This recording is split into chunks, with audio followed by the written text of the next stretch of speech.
ரமேஷ் ஒரு அலட்சியமான மற்றும் சுலபமாக வாழ்க்கையை வாழும் மனிதன் ஒரு விபத்தில் அடிபட்டு எழுந்து வந்தவுடன் ஒரு வித்தியாசமான நிலைமையை சந்திக்கிறார்.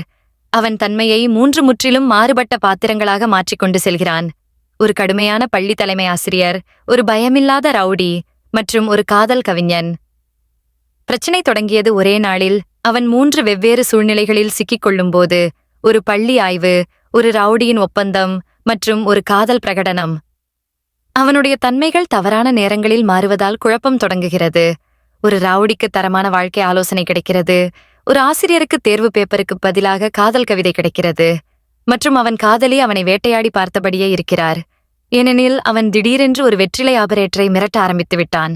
எல்லாமே கட்டுப்பாட்டை இழக்கப் போகும் தருவாயில் இன்னொரு தற்செயலான தலையடியால் அவன் வழக்கமான நிலைக்கு திரும்புகிறான். ஆனால் அவன் சொந்த கல்யாணத்திலேயே ரவுடிதனம் கலந்த வசனம் பேசிவிட அனைவரும் சிரித்துக் கவிழ்கிறார்கள்.